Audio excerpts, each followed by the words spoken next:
What's up, y'all? Just had a technical issue on a broadcast, and I'm trying to make sure I've got this right, and we'll jump straight into the podcast here. Sorry, going live this morning. Been a while since we've been able to do this. I've had a busy schedule, but has had some other things going on, and I have just confirmed that we are live. It's always strange to see and listen to yourself on YouTube as recording. So we'll jump straight into it. As always, want to thank our sponsors. Just look at the comments. Does look like we're up and going. Good deal.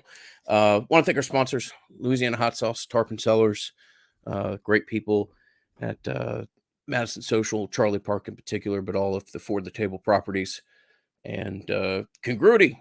Man, we've been doing some things with Congruity. Got a couple of good calls lined up with Matt for some other people, and excited. And I've mentioned this before, but excited to get Congruity handling a lot of some of the more complex stuff of the business surrounding the battles in. And there's no I choose to work with Congruity because I think they're the best people in the field, and would encourage you to give them consideration as well. So just touch real briefly on softball, real quick. I'm not going to act like a um, not going to act like an expert at softball at all. Not going to break down the choice in pitching. You've got one of the best coaches in the country. You let her make decisions.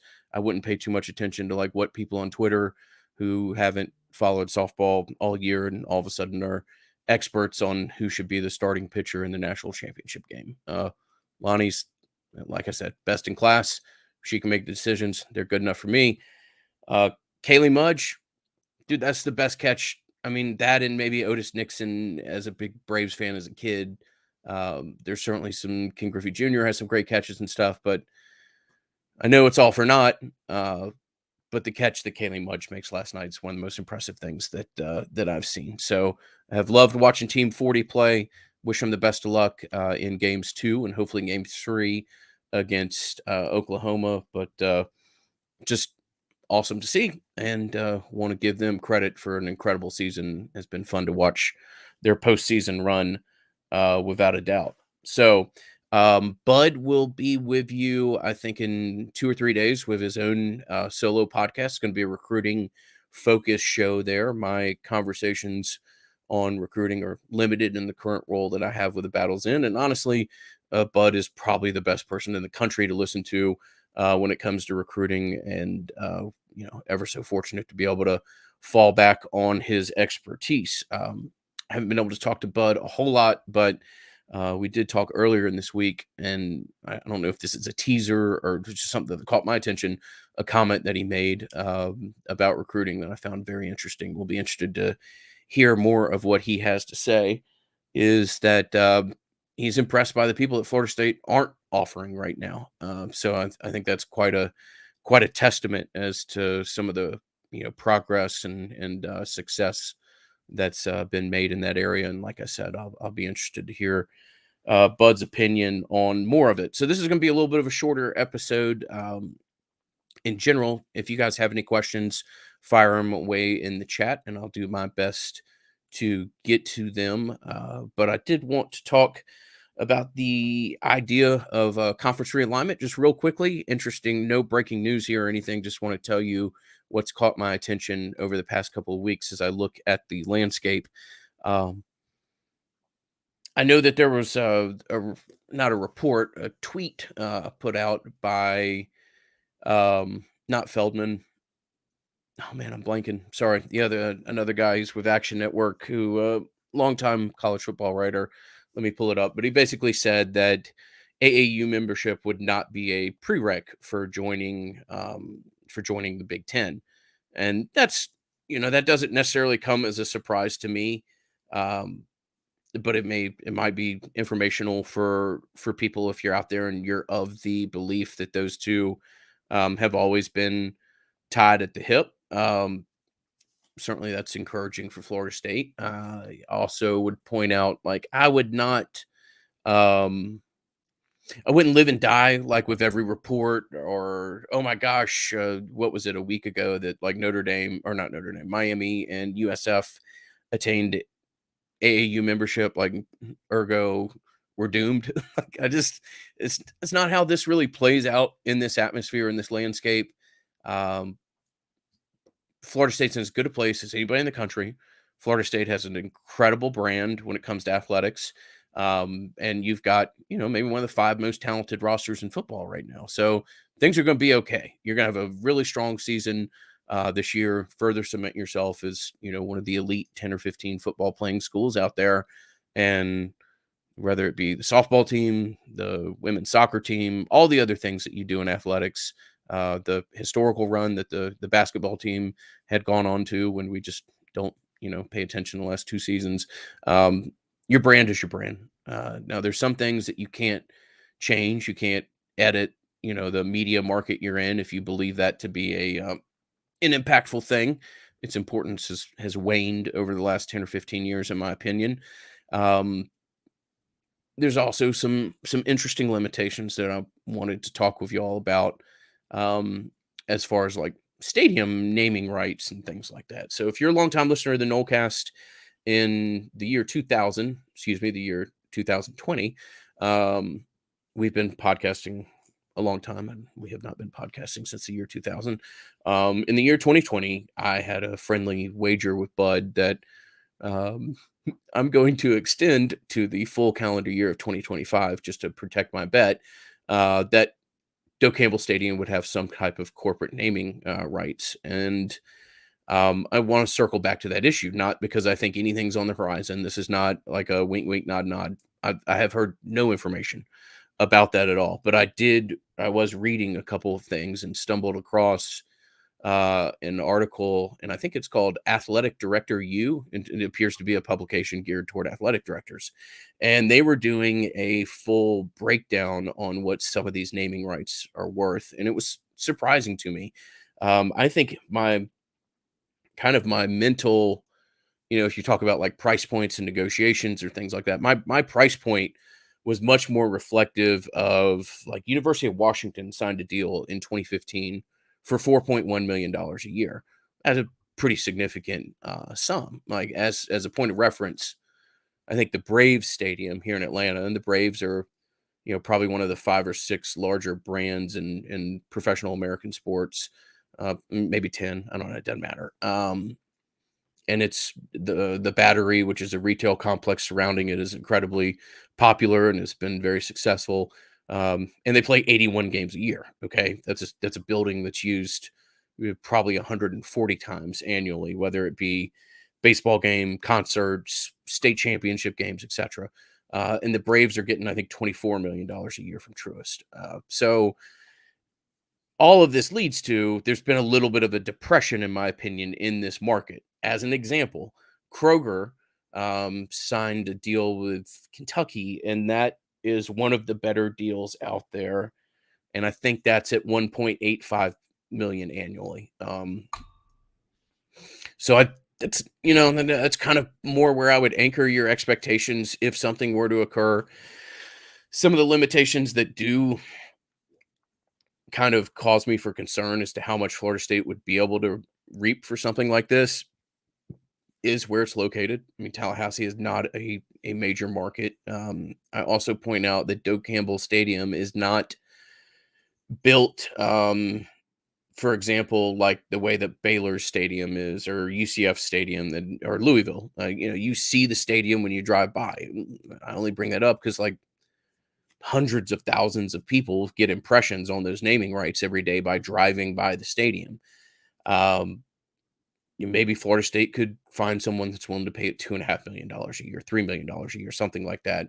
But most of the stadium naming rights deals that are being done right now are landing somewhere between like 800,000 and the Kentucky deal, like I said, is kind of on the top end of the spectrum when it comes to looking at what potential naming rights are. So um, the other thing that's limiting here is that you don't like Doak is not used outside of football games, really. You don't host concerts there. You don't have a whole lot else. I know that they used to play like some high school championships there, but it's not a facility that you're really able to, leverage up and take advantage of.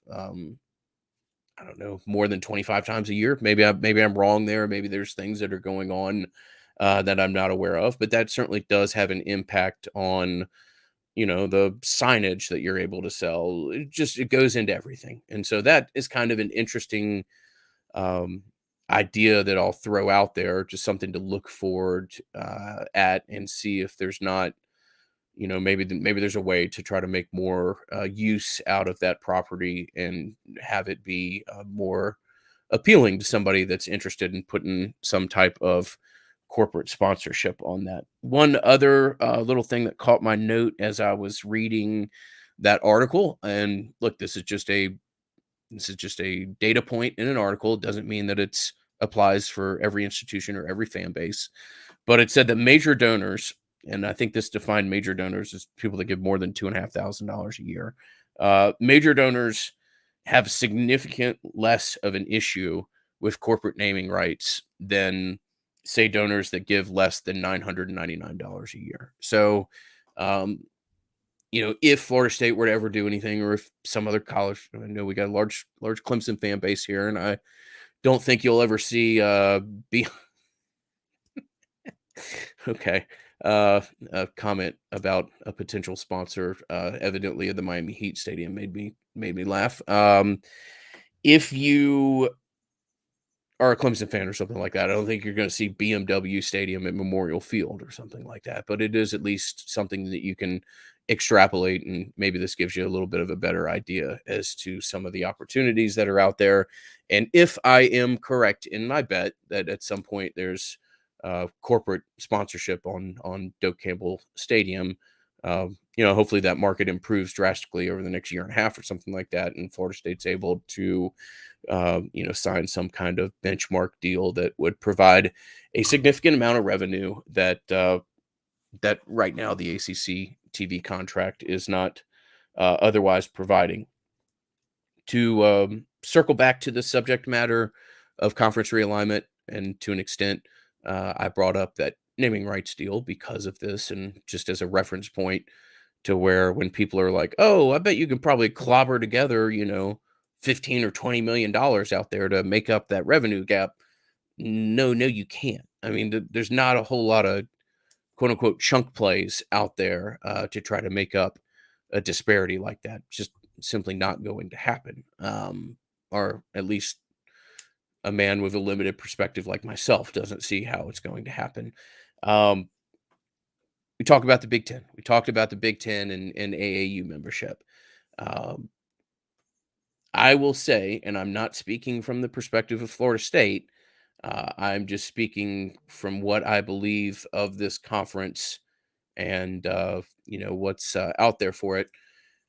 Mike, how's it going, bro? The most consistent Florida State commenter out there in YouTube land. Always love to see you, and very much appreciate you joining us today. Um, watch the Big 12, and again, not Florida State and the Big 12. I don't think ever have anything to do with each other at this point. But in my opinion, the future of the ACC is going to be dictated by how many schools the Big 12 feels comfortable taking or appealing, anything else. Um, the T-Pain concert was that Doe Campbell, was it, Ashland? Okay, so yeah, that's, I mean, ooh, all right, I'll put a pin in that and come back to it. Ashland, that's an informative comment. I appreciate that. In my opinion, the future of the ACC is dependent upon the Big 12, how ambitious they get in expansion. There was I believe, a report. I don't know that this was confirmed or that there was more information surrounding it, but what, Arizona and Colorado were considering Big 12 membership or something like that. If the Big 12, that's my point, if the Big 12 is comfortable and these schools and universities are comfortable with Big 12 membership, which their TV deal might suggest that they would be, Louisville, Pitt, NC State, Virginia Tech, schools like that could potentially be a really good fit for the Big 12. And if you can get 3, 4, I don't know, maybe Miami, if Big 10 membership doesn't work out, they could pair UCF and Miami in the Big 12, and that would be cute. maybe. So I think the Nullcast. In fact, I don't think I know. I know the Nullcast was the first entity to bring you the idea that if the that the some of the institutions of the ACC see the path forward as getting out of this conference as like internal dissolvement, not necessarily challenging the grant of rights, etc. And if the ACC is going to, or the schools of the ACC are going to hit that number of 8, then I think the Big 12 is going to be as influential factor as there is. And are some of those schools that I mentioned, um, would they be interested? Would the Big 12 be interested? I think the future of the ACC is dictated by what the Big 12 and how many people, how many schools potentially see that as a landing place. If 3 of them do, I think the conference is done, to be honest with you. So that's just a number that I have and something kind of for us to watch watch collectively as a fan base. Jason Smith asked me a question, a distant cousin of mine. Where do you think the vision of the Big 12 would, where do you think that version of the Big 12 would end up in a greater CFB landscape? A third major conference or the first of a second tier? Jason, that is a exceptional question, man, for a couple reasons. One, I think if you're growing like that, you have intent on being the third major conference and the third major conference of 3. Okay. So that is where that would be more appealing to them. The Pac-12 or Pac-10, whatever it is at this point. I'm sorry, my dog is chewing on a pig chew toy that I'm pretty sure you guys can hear. Give me 1 second. I apologize.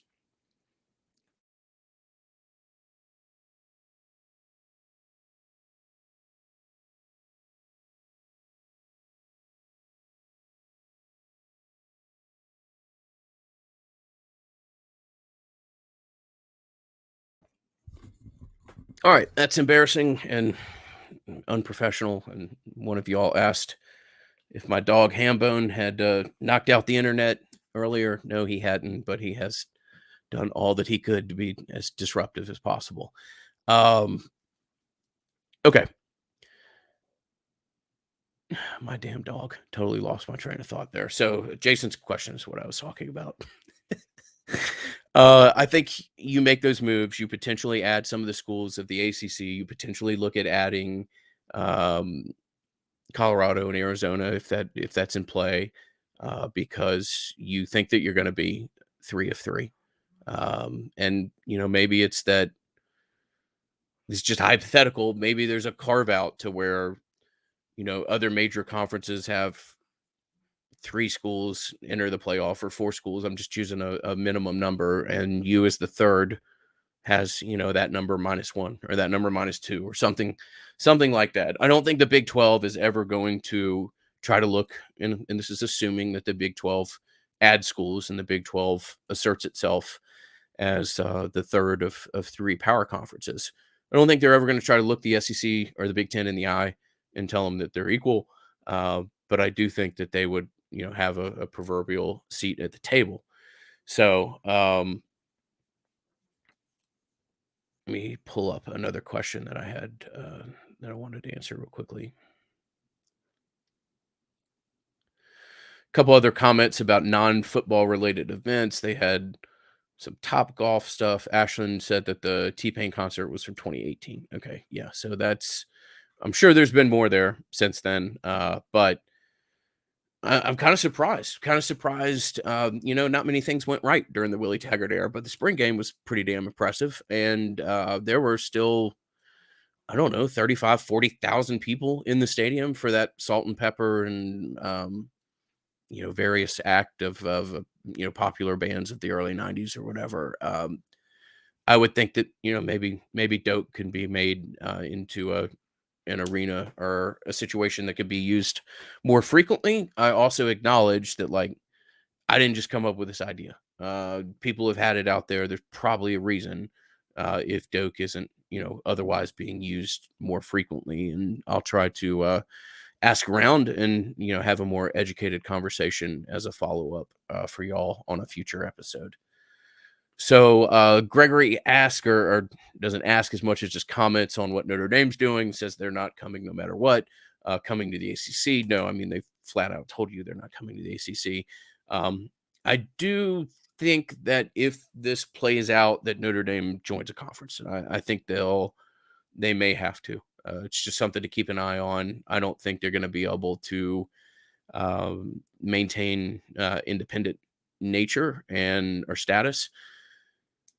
And I wouldn't let the SEC's recent, lack of certainty as to whether they want to go to 8 or 9 games fool you guys. These conferences, I made a comment about 6 months ago, 8 months ago, can't remember how long it was, that I would be concerned as to how long, um, if the Florida State and Florida game is in jeopardy at some point. And these conferences are going to leverage up their own internal inventory. That's what TV wants. TV wants to sign these conferences so that they can have, Alabama playing Florida State or Michigan playing Florida State or Alabama playing Tennessee. They want their own inventory to be able to go out, put on TV and sell to, sponsors, advertisers, etc. Non-conference games don't do a whole lot for, some of these TV contracts. Now they're great one-offs and, there's value there. I'm not dismissing them. But if these entities are going to pay as much as they are for these TV deals, they're going to try to maximize it. And maximizing it, in my opinion, ultimately in time means more defined regular season games, less opportunity to schedule high quality out of conference opponents. I would be concerned with Notre Dame if I was Notre Dame and I thought I would be able to stay independent. So to kind of put a bow on it, and I'll wrap up here in a second. I appreciate y'all joining me. I apologize for how long it's been since our most recent episode. With all love and respect, I'm not going to let my dog co-host.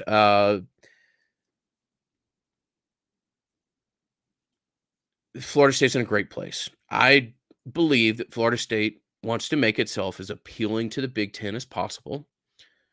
And if that's where they land, great. But part of making yourself appealing to the Big Ten means that the SEC is probably going to come and take another shot at you, right? I don't think in the heart of hearts, at the end of days, that the boys in Birmingham feel real comfortable about Florida State.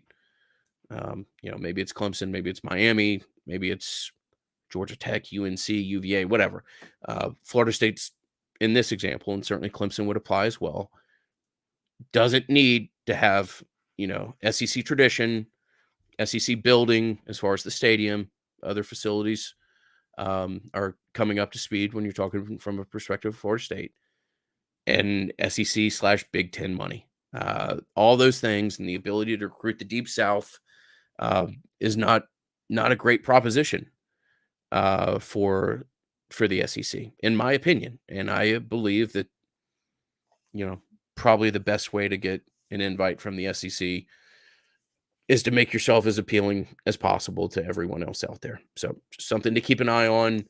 I think, again, I'll be consistent in what we've said on this subject matter for 2 or 3 years. Florida State's fine. If you choose to live and die with every update, you certainly can.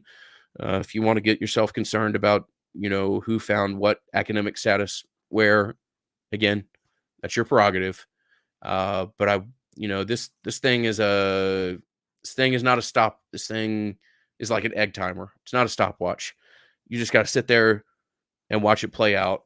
And what I mean by that is this thing doesn't course correct every week, doesn't change, based off small reports or other things. The skeleton of this argument is the school that Florida State's become, the powerhouse athletically that Florida State is in damn near every sport that it chooses to compete in. And it has one of the best 5 football brands in the country. Okay. If you're of the age of 30 to 60, Florida State is what Notre Dame is to my dad. You love them, you hate them, but you feel about them and you watch them, and the TV numbers reflect that. So, as always, love doing this. Love to be able to sit here and interact with y'all. Sorry for the screw up I made on the first video if you were sitting here in the lobby, but Yeah, it's not the first tech screw up I've ever made, and it certainly won't be the last. Again, want to thank our sponsors as always, Tarpon Sellers, tarponsellers.com, coupon code NOLCAST for 20% off. Louisiana Hot Sauce, the fantastic team at Congruity, and our big friends at the For the Table restaurant groups. And as always, Shannon, Chad, the greatest of sponsors that anybody could ever hoping to have in American sports, and that is FSUHomeloan.com. Uh, I, s- I think I've sent out like I don't know. We've had an awful lot of people uh, work with them, even in the past 2 or 3 months, where maybe from a macro perspective you would have expected mortgages slow. I can simply tell you by the emails that I have in my inbox and the T-shirts that I send out, it hasn't slowed for Shannon and Chad. And thank you guys as always for the support that you've given them. So, like I said, Bud will be back. I know he's going to some of the elite camps that are at Florida State this weekend, or mega camp, elite camp. I get confused. Um, he will have a full update from you or for you from a recruiting perspective. And from there, we'll be back sometime next week, and very much look forward to carrying on and having the next Nolecast that has both hosts. Till then, enjoyed it as always. Thank you guys so much for your support. Look forward to talking to you soon.